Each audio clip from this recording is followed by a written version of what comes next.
Uspávanka. Kedysi dávno mesiac stratil spánok a dlho mu trvalo, kým ho našiel. Pomohol mu vtedy čarovný dar od víly ospálky, žijúcej na spiacom ostrove. Škoricová myška, ktorá mala svoj malý domček zariadený v mesiacovej pracovni, mala tento príbeh veľmi rada. A takmer každý večer prosila mesiaca, aby jej ho porozprával. Jedného dňa pristal v mesiacovej schránke maličký telegram škoricovo-hnedej farby.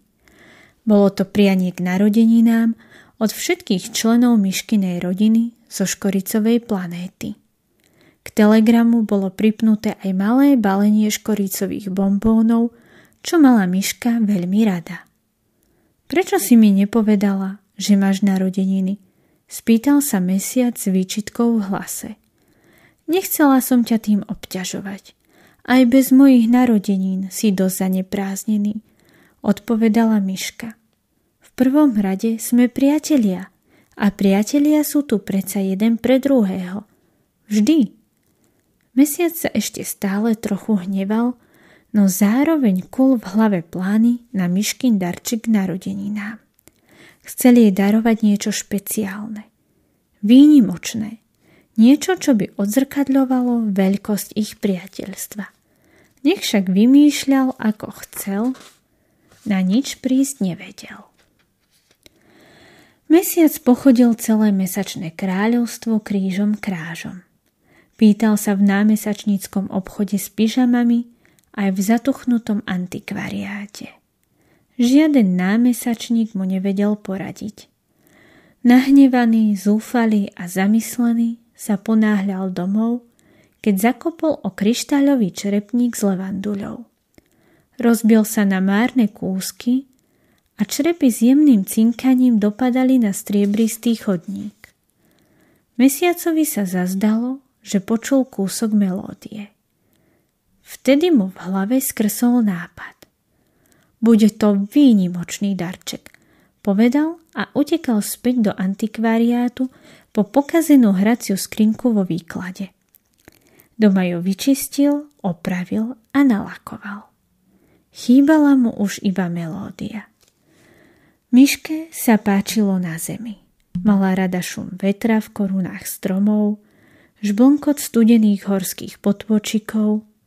Páčilo sa jej aj ticho nekonečného vesmíru. Mesiac preto odplával na vankúšovej lodi. Prechádzal všetky krajiny a miesta, kde doteraz bol, a hľadal tie najkrajšie zvuky. Aby ich mohol všetky zaznamenať, pribalil si do tašky čarovný vreckový gramofón.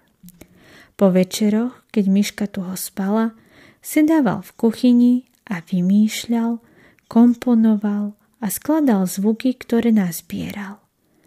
Nakoniec ich nahral dohromady a malú striebornú pásku s hudbou uložil do malej hracej skrinky. Bolo tam všetko, čo mala myška rada. Dokonca si dovolil pridať aj zo pár nezvyčajností.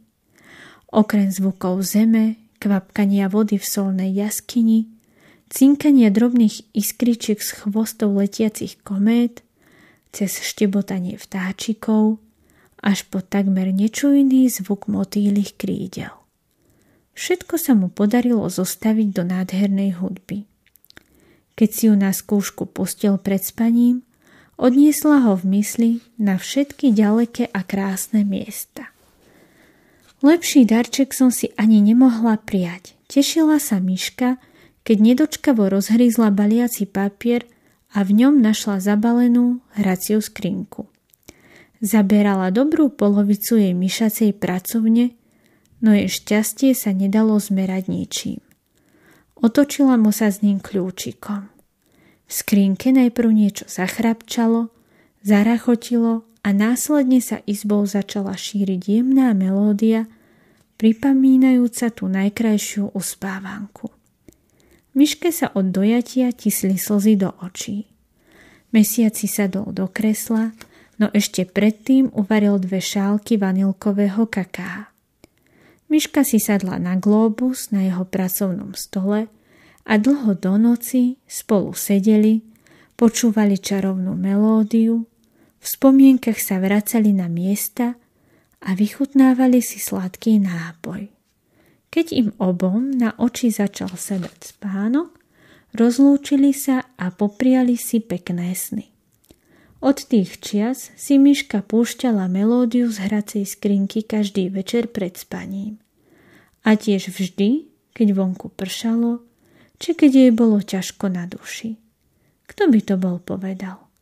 Hudba dokáže robiť zázraky. Preniesie nás na krásne miesta, odplaví strach aj smútok a nám je v tej chvíli ako si krajšie na svete.